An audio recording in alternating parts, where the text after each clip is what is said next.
They burned my shoes in the yard, laughing, "Crawl inside."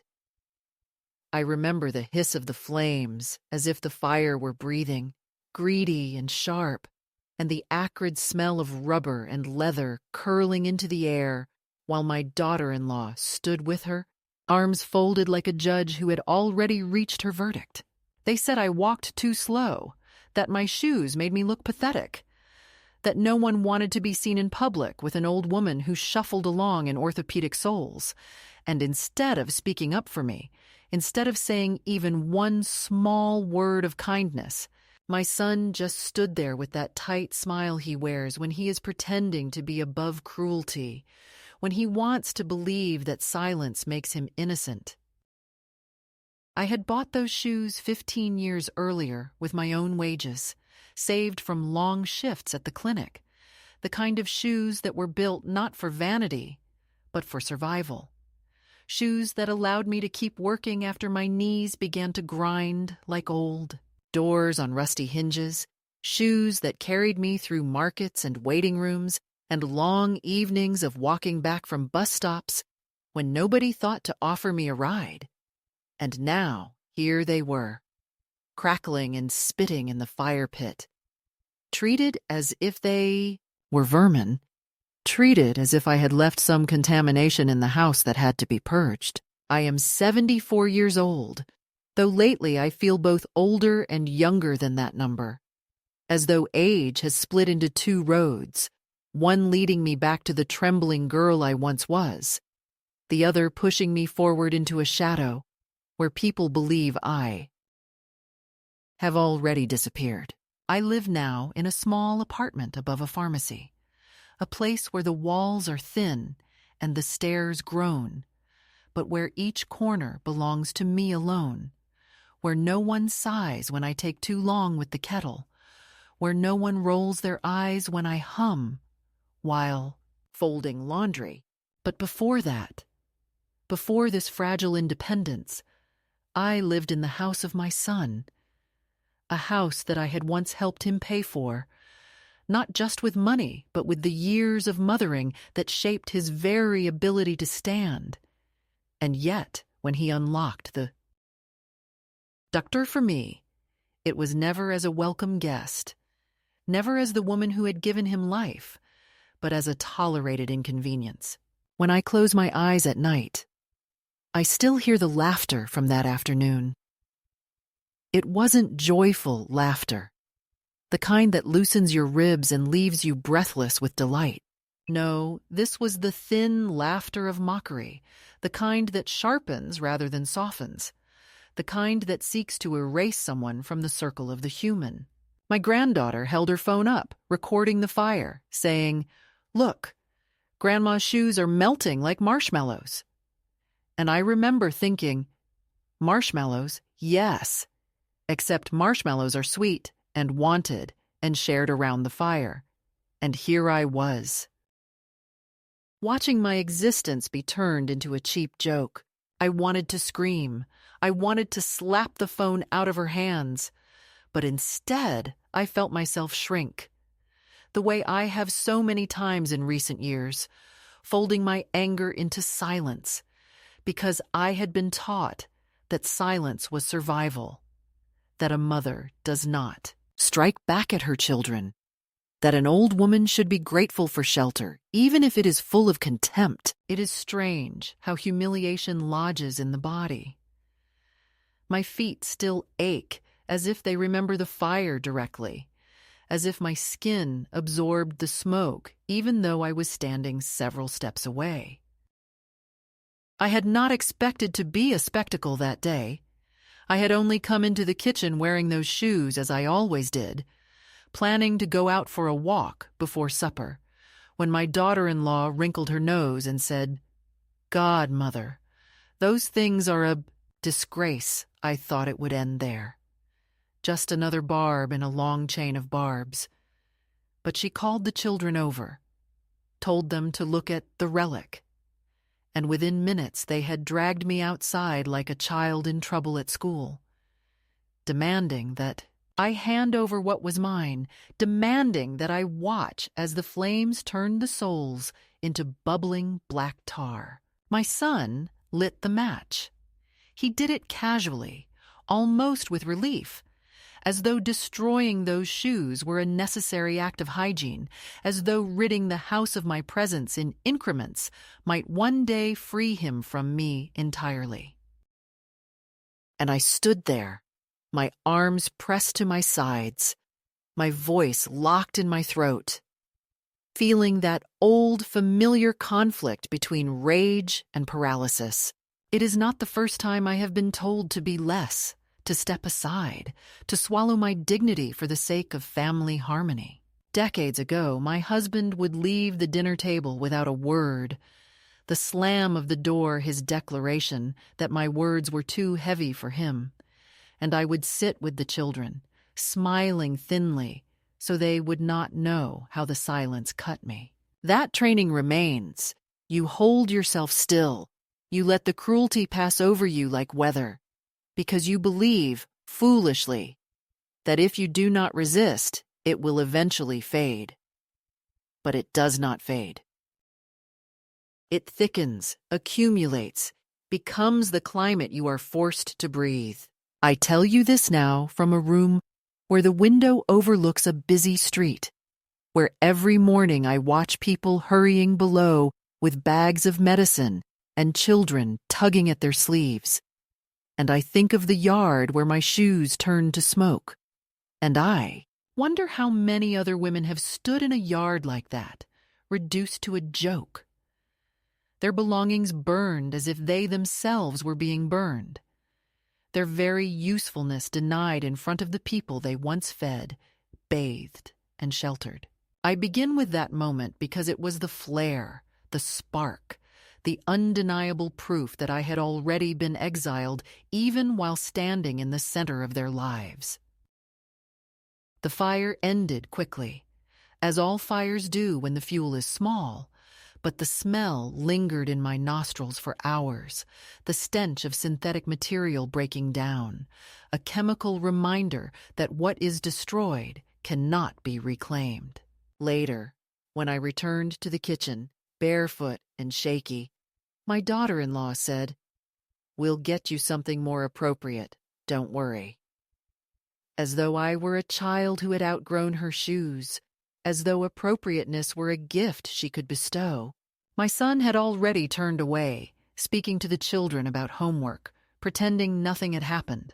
I walked to my room, shut the door, and sat on the bed with my feet pressed against the cool floorboards, and I thought, they believe they are preparing me for the crawl, for the moment when I will be on my knees asking for permission to exist. And perhaps I had been crawling in other ways for years without even knowing it. But the strange thing about fire is that it not only consumes, it illuminates. That day, in their yard, surrounded by laughter that was not laughter, something in me began to see differently, more sharply, as if the flames had burned a hole through the fog I had lived in. So here I am, 74 years old, no longer waiting to be carried, no longer willing to be treated as a shadow. I am telling you this, not because I want pity, but because the memory of fire still walks beside me, because the sound of those shoes crackling has become a drumbeat, a warning, a reminder that even the smallest object, once destroyed with malice, can awaken a woman to the fact that she has nothing left to lose but her silence. The real wound did not open the moment the flames curled around the shoes, though that would have been enough to scar anyone. It opened later, in the quiet exchange that followed, in the way my son's voice cut away any possibility that I might still believe myself part of his family. I remember how, after the smoke thinned and the children drifted inside, I turned to him, still half barefoot, my skin chilled from the grass, and I asked him, quietly, why he had let it happen, why he had not said anything, why he had not once told them to stop. He would not meet my eyes. He only shifted the weight of his shoulders, folded his arms across his chest, and said, "Mother, they're just shoes. Don't start a drama." That sentence was the blade, sharper than the fire, sharper than the jeering of children, sharper even than the recording on my granddaughter's phone, because it was not only dismissal of an object, but dismissal of me, of my right to protest, of my ability to feel wronged. They're just shoes. Don't start a drama. What he really meant was, you are just an old woman. Don't ask to be taken seriously. I stood there, holding my silence like a cracked plate, wondering what expression he saw on my face, whether he believed I was chastened, whether he thought his words had put the matter to rest. Perhaps that is what hurt most, that he did not even sense how deeply he had struck me. He thought it was a small correction, the kind you give a child who has spoken out of turn, and then he walked away into the kitchen where his wife had already opened a bottle of wine, and the laughter of adults rose again, leaving me outside in the dusk like an object returned to storage. I leaned against the wall of the house, feeling the roughness of the siding against my back, and I realized that this was not an isolated moment of cruelty, but the culmination of years, of decades, in which my worth had been measured only in how quietly I could exist. That night, I lay awake in the small guest room they called mine, but never truly let me own, staring at the faint glow of the hallway light seeping under the door, and I thought of every time my son had turned my devotion into obligation. I thought of the down payment I had provided for the house, money from bonds I had kept since my husband's death, handed over because he said it was just temporary until he could refinance. I thought of the countless weekends I had spent babysitting children who never said thank you, of the bills I had helped cover with the last of my savings, of the hours I spent cooking in their kitchen, only to be told that my recipes were outdated, too heavy, not healthy enough. I thought of how, slowly, my photographs had disappeared from the walls, replaced by staged portraits of his wife's family, as though I had been erased from his history. All of it pointed to the same truth, but I had refused to say it aloud, because saying it aloud meant I could no longer hide behind the illusion that I still belonged. The fire stripped away the illusion. The following morning, as I came into the kitchen in my socks, still aching from the memory of the previous day, my daughter-in-law handed me a list of chores. It was not even couched as a request. She told me to fold laundry, to water plants, to keep the children from making a mess in the living room. She did not thank me. She did not even glance at me as she rattled off the instructions, already focused on her phone, scrolling through something that made her smile. I stood there, holding the list, and for the first time in years I felt my hands tremble, not from weakness, but from the effort of containing words that wanted to burst out. Yet I said nothing. I nodded. I took the list. I let her move past me as if I were a housemaid whose presence required no acknowledgement. Later that afternoon, when my son returned from work, he looked at the folded laundry, the watered plants, the quiet children, and he gave me the same polite nod he gives the cashier at the grocery store. That was all. It was in that moment, more than in the flames, that the betrayal fully revealed itself. It was not that they hated me, though at times it felt like hatred. It was worse. They had drained me of identity until I was just a utility, a background object, an extension of the house itself. They had reduced me to a service, and once you are seen as a service, it becomes easy for others to decide when you are obsolete. My shoes, the ones they burned, had been the last visible sign of my independence, my ability to walk the streets on my own terms. By destroying them, they were symbolically destroying my right to move freely, to exist beyond the role they had carved for me. My son's words, "They're just shoes. Don't start a drama," were in fact a verdict. Stay quiet. Stay small. Stay contained. I remember going to bed early that night, but sleep would not come. My heart felt both heavy and strangely awake, as if some long-buried part of me had begun to stir. I thought of my own mother, a woman who lived through a harder age, who had known hunger and loss, and yet never let anyone silence her. She used to tell me, "The smallest cruelty will reveal the truth faster than the grandest gesture of love." I never understood it until now. The cruelty of that burned pair of shoes revealed the truth that had been building for years. I was no longer wanted, except as a relic to be tolerated when convenient. My family had decided quietly, without ever saying it aloud, that I was already half gone. And yet, lying there, staring at the ceiling, I felt something else too.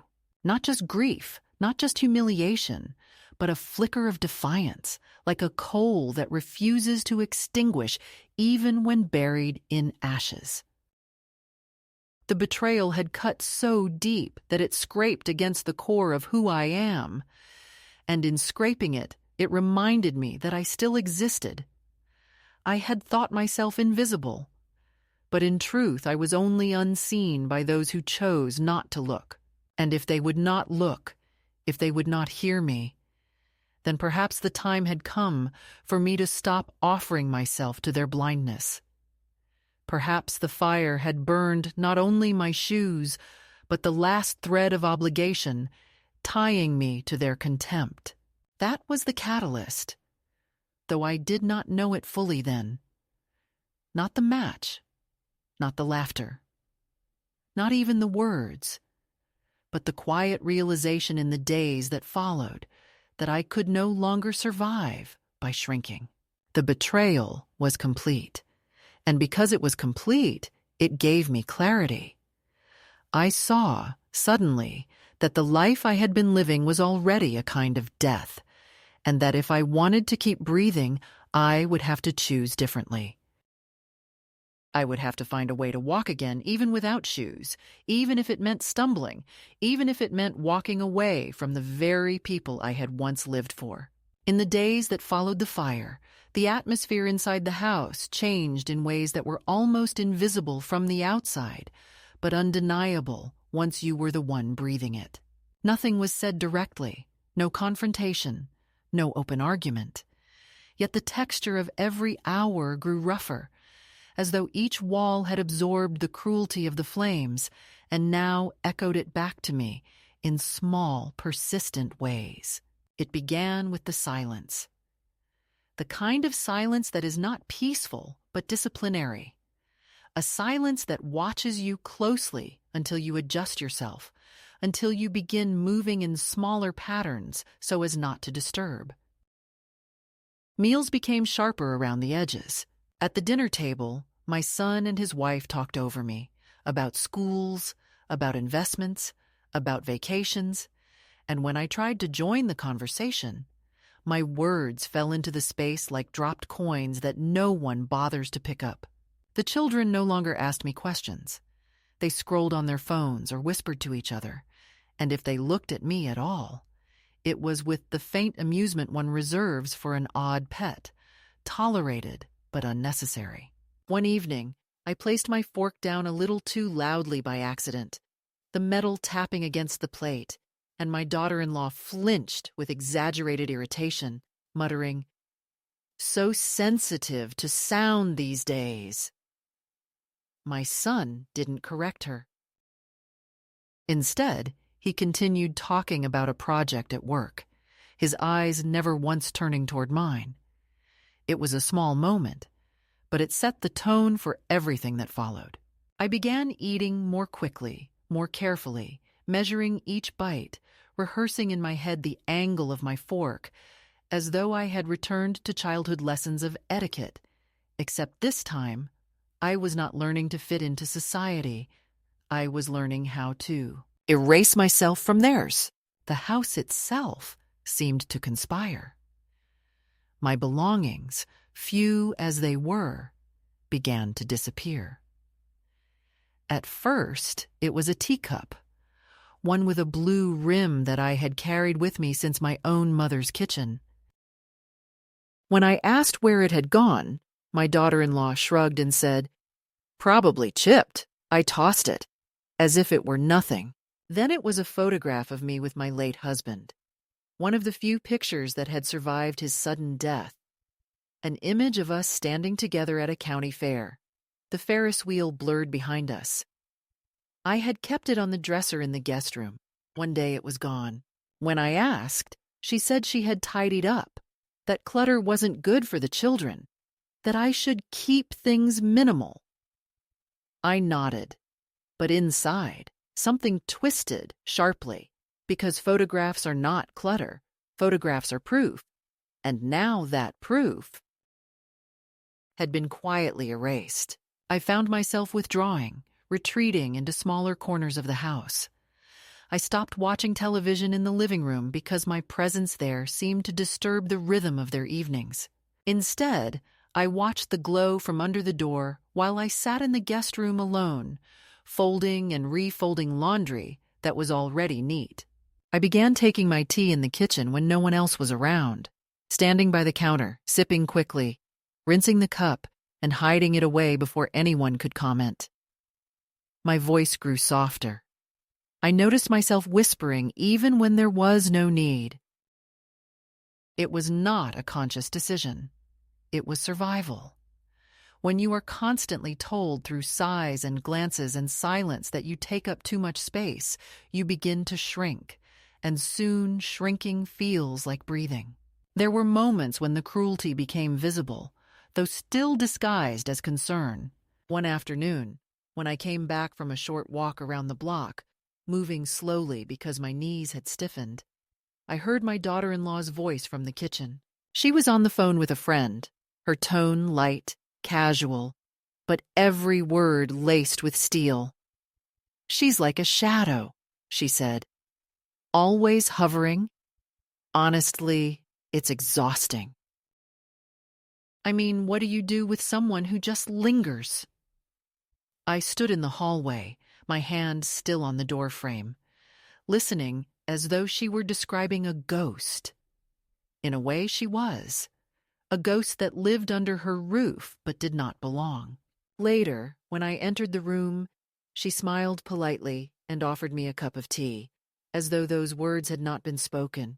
I accepted, my hands steady, my voice even, but inside I felt the confirmation of what I had feared, that I had already become, to them, an unwanted presence, tolerated only because expelling me would require more explanation than they were willing to give. It worsened in subtler ways, too. My chair at the dining table was moved closer to the corner, angled slightly away from the center as though by accident. When guests came over, I was introduced vaguely, never as mother, never as grandmother, but as someone staying with them for a while. The language of erasure is powerful. It doesn't shout, it whispers, until you find yourself questioning whether you have the right to claim the words you once owned. I began to wonder if I was indeed overstaying, if my presence was some imposition I had invented for myself, if perhaps I was the one at fault for refusing to vanish gracefully. That is how escalation works.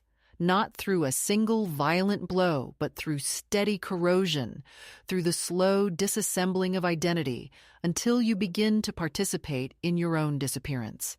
And yet, despite the shrinking, something inside me resisted.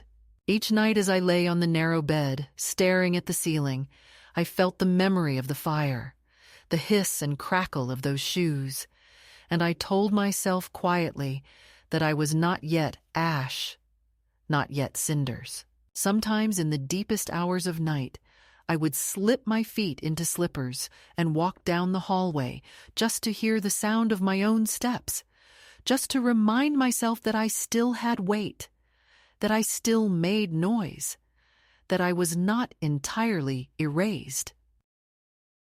The floorboards groaned, and I almost welcomed their complaint, for it was proof that I existed. But the house fought back. My son began leaving documents casually on the kitchen table, brochures about retirement homes, articles about assisted living. Conversations started with a false lightness. "It might be nice, Mom, to have people your age around, more company." I knew what he meant. He meant that the company of his wife and children should no longer include me. He meant that I was being prepared for removal.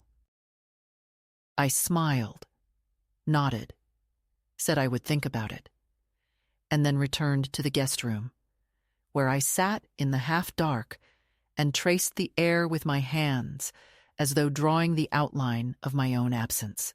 This was the first escalation, and it was not loud, not dramatic, but it was relentless. It was the air I breathed, heavy with unspoken dismissal. Every glance that slid past me, every sigh that followed my words, every object quietly removed from my reach, all of it built into a pressure that told me I was no longer part of the living rhythm of that house. And though I shrank, though I whispered, though I stood in corners and folded myself into silence, I also began to feel something growing underneath, a quiet fury, a restless grief that could not be permanently buried. Because the more they erased me, the more I realized that I was still here, still thinking, still feeling, and perhaps one day, still capable of stepping beyond their erasure. It happened almost by accident, the way turning points often do, not in a thunderclap of revelation, but in the quiet stumble of an ordinary day that suddenly changes direction. I had gone out for a walk one afternoon, a slow, halting walk that I had begun to take regularly, if only to escape the press of silence in the house. And I found myself drifting farther than usual, past the neat rows of houses with trimmed hedges and identical mailboxes, past the playground where young mothers stood in clusters, their laughter tight and bright, until I reached the edge of a small commercial street I had never noticed before. The stores were modest, some already closing, their windows filled with faded posters, and tucked between a laundromat and a pawn shop was a consignment store with a crooked sign that read, "Treasures Twice Loved." I might have walked past it, but something about the word loved tugged at me, as though it were a word I had not heard spoken to me in years, and so I stepped inside. The air was thick with the scent of dust and fabric that had lingered too long in closets, but also with something gentler, the smell of possibility. Racks of clothes sagged under the weight of forgotten wardrobes. Shelves displayed chipped china and tarnished silver, and in one corner, a row of shoes lined the wall like soldiers awaiting a new assignment. My eyes drifted almost automatically to the practical ones, the sturdy flats, the low-heeled sandals. But then something gleamed from the bottom shelf. Something out of place. A pair of gold heels. Not subtle gold, not polite, but luminous. Their surface catching the dim light and scattering it in defiance of the gloom. They were ridiculous, inappropriate for a woman of my age and knees. Yet I felt a pull toward them so strong that I found myself kneeling down, running a hand over the smooth leather, feeling the absurd lightness of them. The woman behind the counter, gray-haired and sharp-eyed, called out, "Those won't be easy to walk in, honey." She said it with no malice, only the plain assessment of someone who had seen too many impractical choices. I almost put them back. I almost laughed at myself, muttered something about foolishness, and left. But instead, I lifted them, carried them to the counter, and said, I'll take them. Her eyebrows rose. You sure? I nodded. Yes. She hesitated, then shrugged. Suit yourself. $5.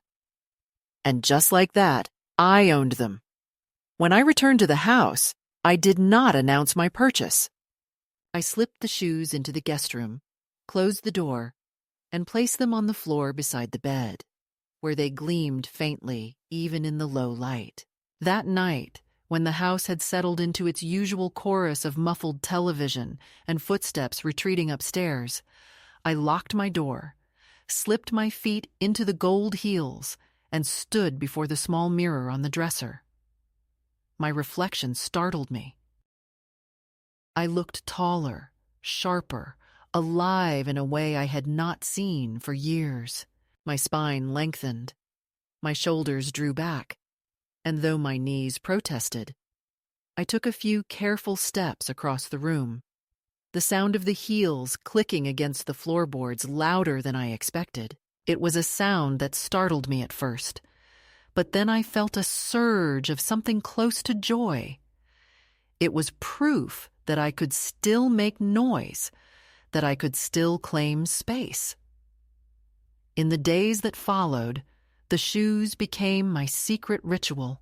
When no one was watching, I wore them for minutes at a time, walking the narrow space of the room, practicing balance, relearning what it meant to take a step not out of obligation, but out of choice. Sometimes I imagined myself walking into the kitchen in them, letting the heels strike against the tile, forcing them all to look at me, to see me not as a shadow, but as a woman who could still command attention. I did not do it, not yet.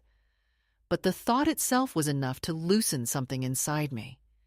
It was not just the shoes, though they were the spark. It was the realization that I had allowed myself to shrink so far, I had forgotten what it meant to feel a pulse of defiance. The realization that dignity is not gifted by others, but claimed, sometimes in the smallest, strangest ways. The gold heels were impractical, yes, but they were also a refusal to let my steps be dictated by slippers and silence. Each night, when I placed them carefully back beside the bed, I felt a quiet promise growing. I will not crawl. And with that promise came a shift in how I carried myself even outside the room. At dinner, when my fork clinked against the plate, I did not flinch at the sigh that followed. When my daughter-in-law dismissed one of my comments as irrelevant, I allowed myself to keep speaking, even if no one responded. When my son left brochures about retirement homes on the table, I placed them back in his office without a word, no longer willing to hold them as though they were instructions for my future.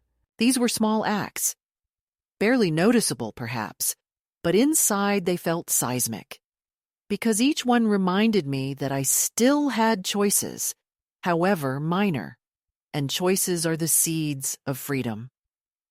The shoes waited. They glimmered by the bed like a question I had not yet answered, a dare I had not yet accepted. But I knew that one day, soon, I would wear them not in secret, but in full sight, that I would step out of the room and let the sound of those heels strike the floor loud enough to remind everyone, including myself, that I was still walking, still present, still alive.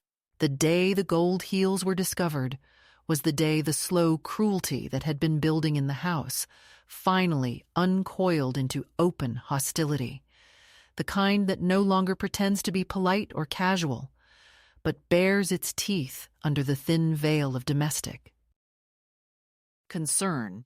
I had been careful, or so I thought, tucking the shoes beneath the bed during the day, only wearing them at night when the rest of the house was heavy with sleep. But carelessness grows when you begin to feel a little stronger. And one evening, after practicing my steps longer than usual, I forgot to put them back fully out of sight. The next morning, my granddaughter came into the room uninvited, searching for her hairbrush, which she claimed I had borrowed, and she saw them gleaming under the bed frame like contraband. "Oh my God!" she squealed, dragging them out by the heels. "Look what Grandma's hiding!"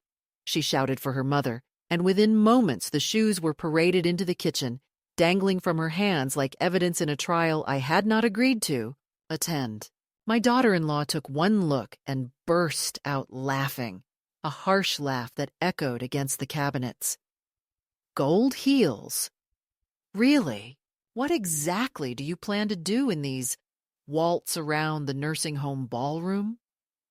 My son entered then, his face tightening as he saw the shoes, not with amusement, but with irritation, as though I had crossed some line he had drawn long ago. "Mother," he said, voice clipped, "what is this supposed to be?" I wanted to answer with dignity, with some explanation that could make them understand, but the words caught in my throat, because what explanation could I give? That I needed something beautiful, something impractical, something that reminded me I was still a woman and not just a utility. That the sound of the heels striking the floor made me feel alive in ways their silence never did? I remained silent too long, and silence, in that house, was always interpreted as guilt. My daughter-in-law shook her head, her lips curling into a smile that was sharper than any sneer. "You'll break your neck in these." "Maybe that's the plan. Less trouble for everyone." She set them on the counter as though they were contaminated, then turned back to the children who were now giggling, whispering about me, playing dress up. My son picked them up, weighed them in his hands, then placed them back down more firmly than necessary. "This is exactly what I was talking about," he said. "You're not thinking clearly anymore. You're making irresponsible choices. It's why we need to start putting things in order." I knew what he meant by in order. The brochures he had been leaving on the table, the subtle conversations about assisted living, the repeated hints about downsizing, about safety, about financial responsibility, all of it was funneling toward one point. He wanted control, not only of where I lived, but of everything I owned, everything I had left that still made me more than a dependent shadow in his house. That afternoon, he sat me down at the dining table with a neat stack of papers, sliding them across to me with the same voice he used with clients, calm and patronizing. The voice of someone who has already decided what is best for you. "It's just a power of attorney," he said. "This way, we can take care of things properly. Bills, medical decisions, anything that comes up. It'll save everyone stress, everyone, meaning him, his wife, his household." I picked up the pen he placed before me, not to sign, but to feel its weight, to give myself a moment of breathing room.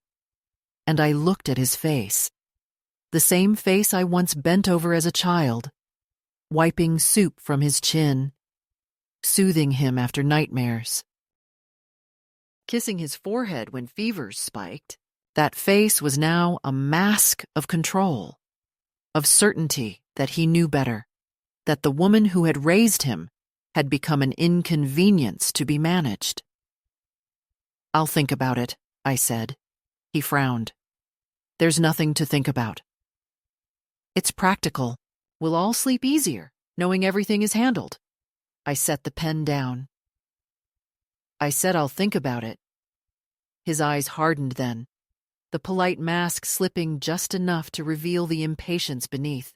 My daughter-in-law appeared in the doorway, arms crossed, clearly eavesdropping, and I realized the two of them had rehearsed this moment, had decided together that today would be the day I surrendered the last scraps of authority over my own life. From that day on, the pressure thickened. My belongings continued to vanish, This time, not just cups and photographs, but clothing, scarves, a book of recipes in my handwriting that I found later crumpled in the recycling bin.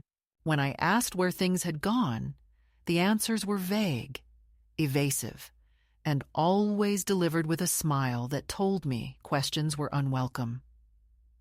The children picked up the tone too. They began repeating small phrases they had heard. One afternoon, my grandson muttered, "Grandma's losing it," under his breath, not to me, but near me, as though testing how far he could push. My granddaughter filmed me while I was dozing in the chair, then showed me the video of my slack mouth, my tilted head, laughing, "You look like you're already dead." I did not scold them. I could not. I simply stood, walked to the kitchen, and washed my hands until the sting of soap distracted me from the sting in my chest. The final humiliation came one Sunday evening when they had guests over, neighbors from down the street, people with perfect lawns and glossy smiles. I was told beforehand not to join them at the table, that it would be too much for me, that I should eat earlier in the kitchen and leave the entertaining to them. So I sat in my small room, listening to the hum of voices, the clink of glasses, the rise and fall of laughter that excluded me. Later, when the guests had gone, I came into the kitchen to clear the plates, and on the counter sat my gold heels, deliberately placed there like a centerpiece of mockery. My daughter-in-law leaned against the sink and said, "If you want to play dress-up, you should at least do it somewhere private." People talk. My son looked at me, eyes cold, and said, "We can't go on like this, Mother. You're making things difficult for everyone." "Sign the papers," I did not answer. I gathered the plates, stacked them neatly, carried them to the sink, and washed them in silence while they stood behind me. The water was hot, scalding, but I did not flinch. I let the steam rise around me, let it blur the edges of their voices, and in that cloud, I felt something shift. They thought they were cornering me, pushing me toward surrender, but in truth, they were pushing me toward clarity. The more they tried to erase me, the more visible I became to myself. I realized, with a kind of cold certainty, that their escalation, their demand for control, was not the end of my story, but the beginning of my refusal. That night, when the house was quiet again, I slipped into the gold heels and stood before the mirror. My reflection looked back at me, not softened, not erased, but defiant. I traced the line of my jaw, the curve of my shoulders, the glint of determination in my tired eyes, and I whispered to myself, "You are not gone. Not yet." And not like this. The next day I tucked the heels into a bag, not to hide them, but to prepare, because I knew then that the time for secrecy was over. They wanted me to crawl, to surrender, to hand over the keys to everything I had built. But I was already planning my step beyond their reach. They thought the escalation would break me. They did not realize it had only lit the path out. The night I left, there was no thunderclap of drama, no raised voices, no storm of confrontation that would have given them the satisfaction of believing they had finally broken me. Instead, there was only the steady rhythm of my own decision, the clarity of a choice that had been forming like a tide beneath the surface, invisible until it reached the point where it could no longer be held back. I waited until the house was submerged in sleep, the televisions dark, the doors closed, the murmurs of their lives sealed behind walls that no longer included me. I had packed quietly in the days before, one shirt folded at a time, one book tucked away, one scarf rolled and hidden, until a small suitcase stood ready in the corner of my room, unremarkable to anyone who might have glanced inside, but heavy with the weight of everything I had refused to surrender. The gold heels lay on top, gleaming faintly under the weak lamp, and I slipped them onto my feet with a steadiness that surprised me. They pinched, yes, and my knees warned me that every step would be a negotiation. But in that moment, the discomfort became a kind of fuel, a reminder that dignity was never meant to be painless. I lifted the suitcase, careful not to scrape it against the floorboards, and opened the door to the hallway. For a moment I paused, listening to the house breathe, the creak of its timbers, the faint hum of the refrigerator, and I thought of all the nights I had lain awake within its walls, shrinking myself so as not to disturb, waiting for the sighs of disapproval to pass, rehearsing the art of silence until it had almost erased me. No more. I stepped forward, the click of the heels against the wood startling in the stillness, loud in a way that made my heart pound. But instead of retreating, I welcomed the sound. Each step was a declaration, each click a refusal to vanish. I walked the length of the hall, through the living room where the shadows of their furniture loomed, past the kitchen where the scent of last night's wine still lingered, and out the door that had once been locked to me in everything but name. The air outside was cool, carrying the faint smell of damp earth and distant blossoms, and for the first time in years I felt it wrap around me without judgment. I pulled the door closed behind me, careful not to let it slam. Not because I wanted to leave gently, but because I knew this was not an exit for their ears to witness.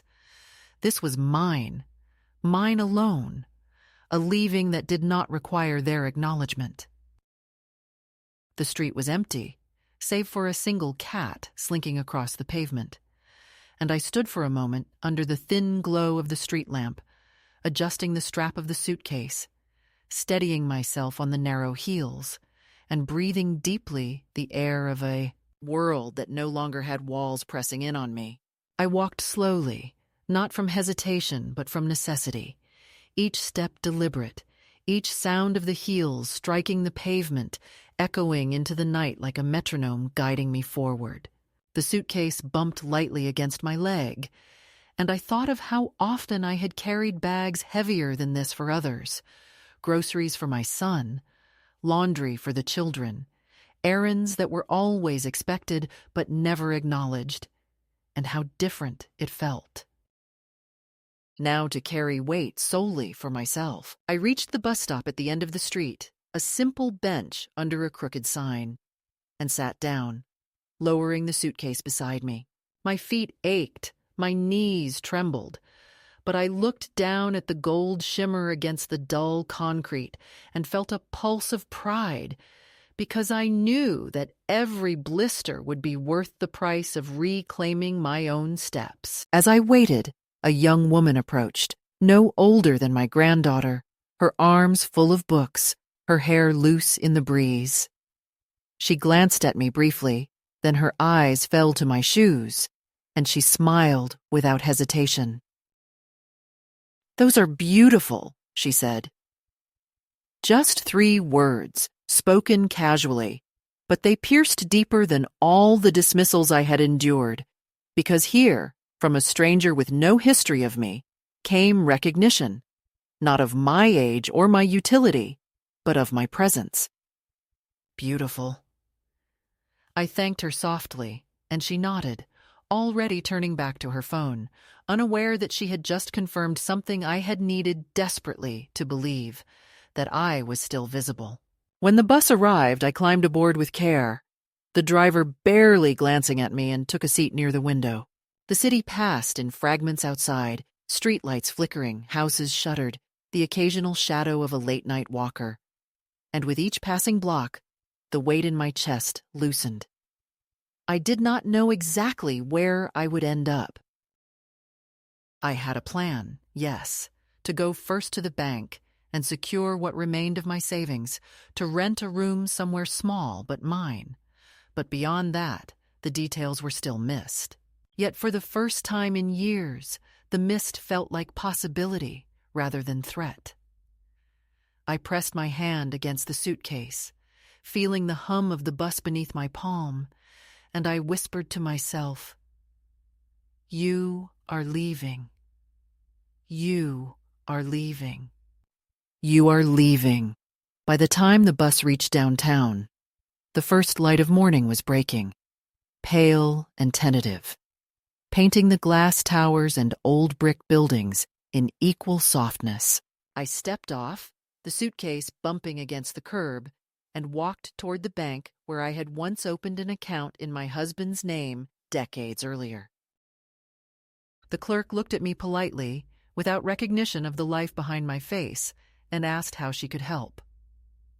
I told her firmly that I needed to secure my funds in an account under my sole authority, no other names attached, no shared access. My voice did not tremble. She typed, nodded, stamped, handed me papers to sign, and with each movement I felt the invisible ties that had bound me to my son's household, snapping one by one.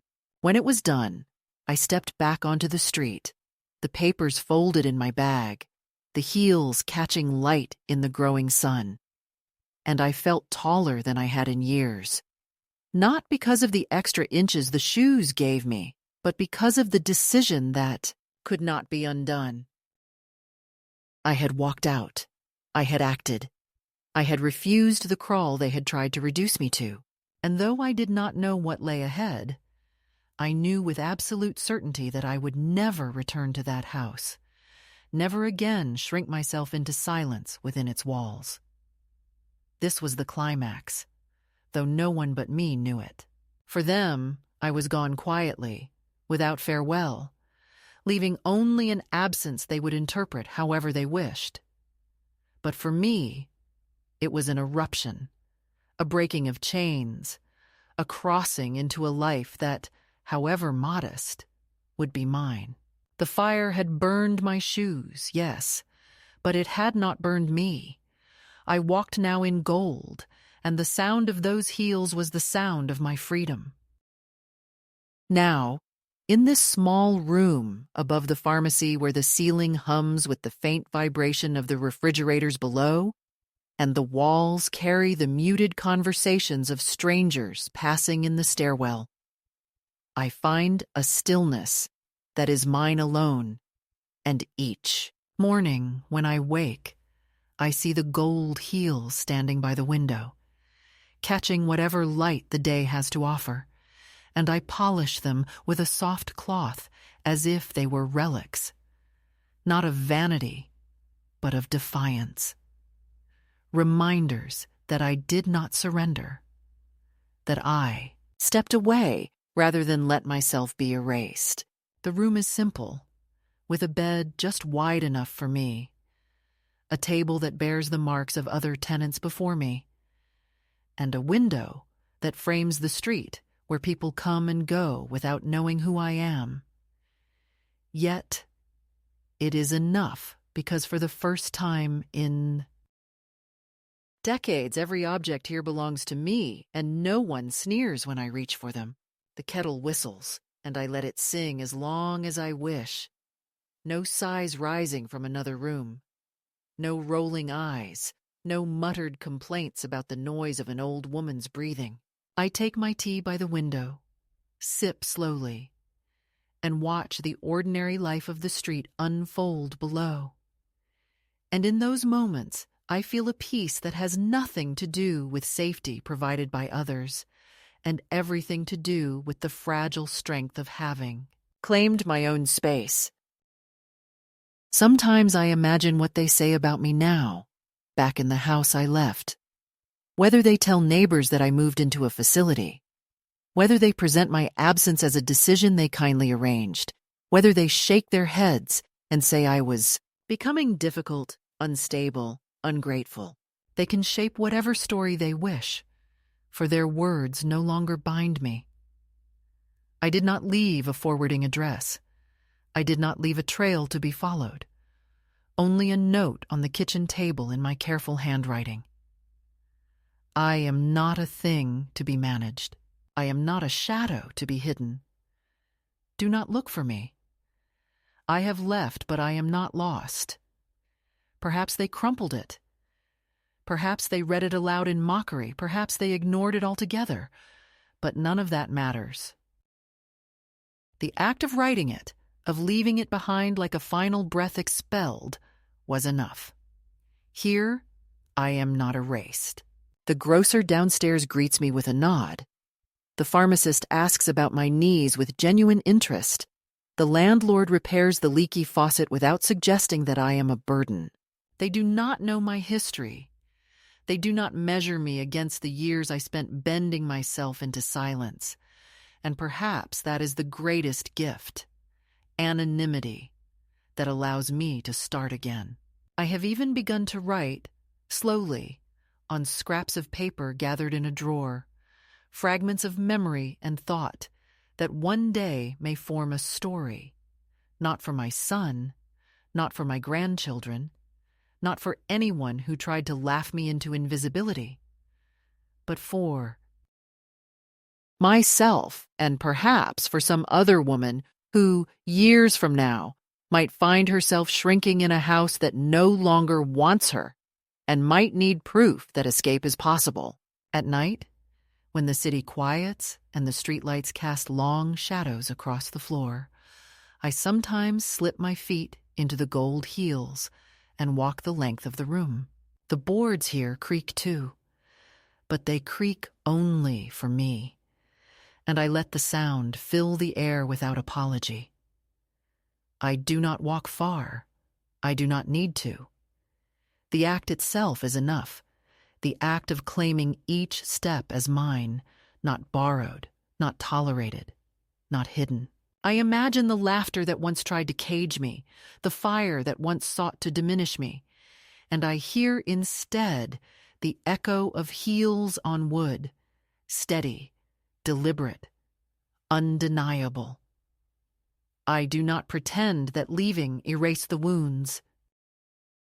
They live in me still, the sting of dismissal, the ache of betrayal by the very child I once carried, the shadows of words spoken as if they were harmless, when in truth they hollowed me out. But pain is not the same as defeat. Pain is proof that I have lived, that I have felt deeply, that I have survived. And survival, I now understand, is not merely breathing in a room where you are unwanted. Survival is choosing to step out of that room and breathe where the air is your own. So if any woman ever hears my voice, let her hear this. Do not wait for permission to claim your dignity. Do not let the burning of your shoes, or the erasure of your belongings, or the silencing of your voice convince you that you must crawl. Even if you have to walk into the unknown, even if your knees ache and your feet blister, step forward anyway. Let your heels, however impractical, however absurd, strike the ground and announce that you are still here. I was told to crawl, but I walked out in gold.